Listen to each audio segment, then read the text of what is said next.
आप सबका स्वागत है लाइफ साइंस कैफ़े में और आप देख रहे हो असाइनमेंट चैप्टर 16 पेज, इसका नाम है लाइट। चलिए शुरू करते हैं। उससे पहले मैं आपको बता दूं, अगर आपके कोई डाउट्स हैं या आपको कोई चैप्टर पढ़ना है या आपको किसी भी उसमें चैप्टर में दिक्कत हो रही है, असाइनमेंट नहीं हो रही है, तो आप मुझे कमेंट करके लिख के भेज सकते हैं। मैं आपके डाउट्स को ज़रूर सॉल्व करूँगी, ठीक है। चलिए शुरू करते हैं फर्स्ट क्वेश्चन से। Name the part of the eye which give colour to the eye. कौन सा पार्ट है जो हमारी आईज़ को कलर देता है, ठीक है। बोलते हो ना आप, किसी की आंखें नीली दिखती हैं, किसी की ब्लैक आइज़ होती हैं, तो वो आइरिस की वजह से होती हैं। ये एक ऐसा एरिया है आई में जिसमें पिगमेंट्स होते हैं, कलर पिगमेंट होते हैं, जिसकी वजह से हमें कलर दिखाई देती है।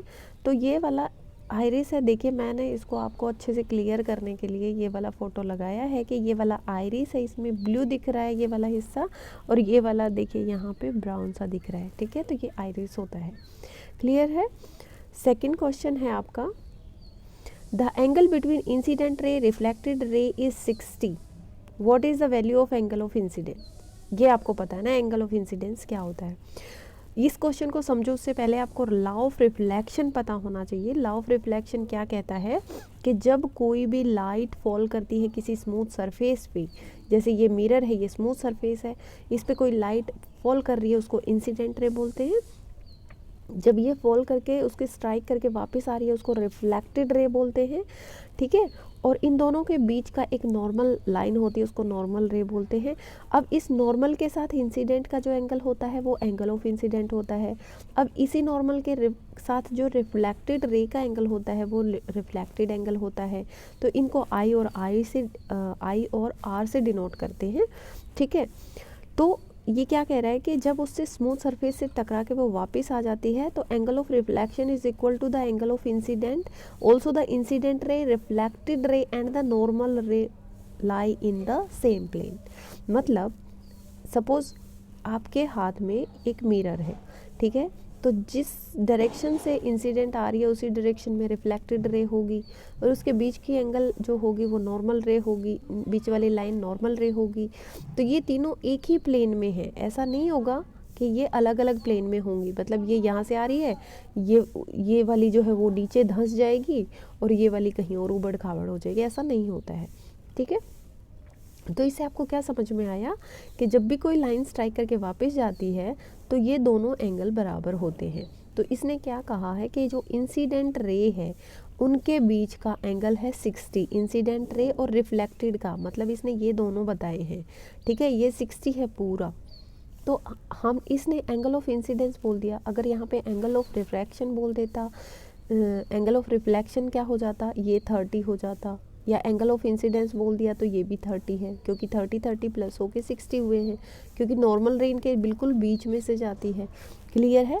अगर मैडम आपको चेक करने के लिए ऐसे डाल दे what is the value of angle of reflection, तो आपको क्या बताना है 60/2, और यहाँ पे आई की जगह पे क्या आ जाएगा, आर आ जाएगा। R is equal to 60/2 is equal to 30, क्योंकि दोनों की वैल्यू सेम होती है according to law of reflection. Clear हो गया। थर्ड है, explain the process which enable us to perceive motion in a cartoon film.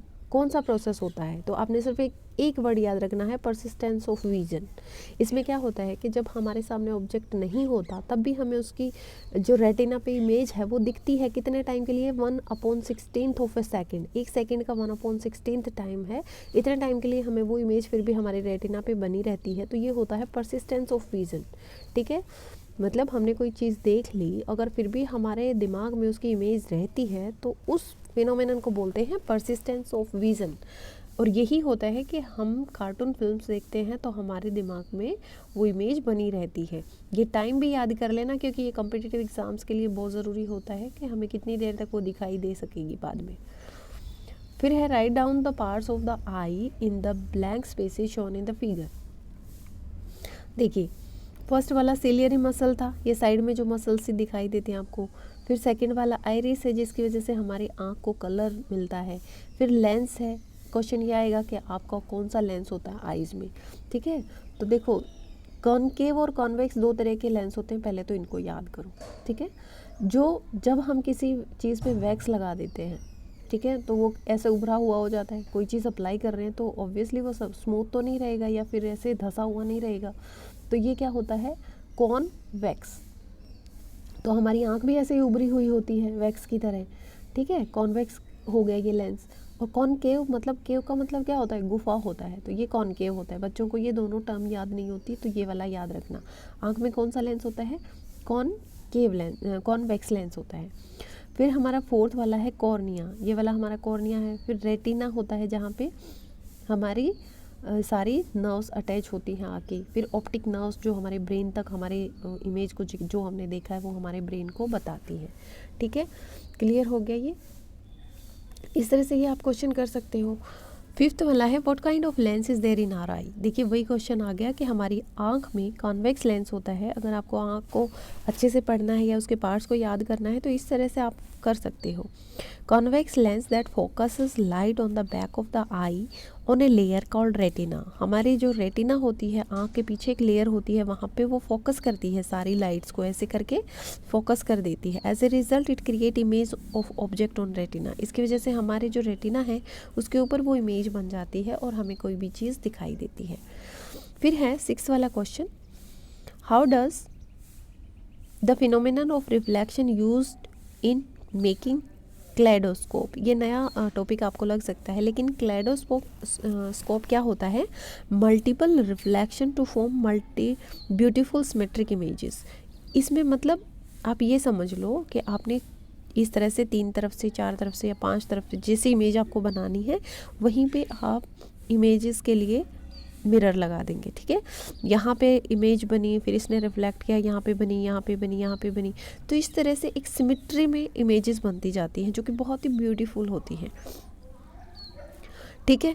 तो there are 3 plane mirrors tipped inclined at 60 that is fitted in a cylindrical card box, जो कि card box में fit कर दी जाती है 60 के angle पे।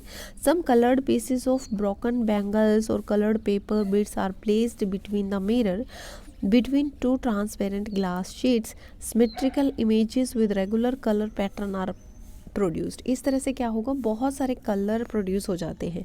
आपने देखा होगा जब भी कोई चेंजिंग रूम होता है इस तरह से, तो चारों तरफ शीशे लगे होते हैं, तो आप ऑब्जर्व करते हो कि आप कौन से मिरर में दिखाई देते हो।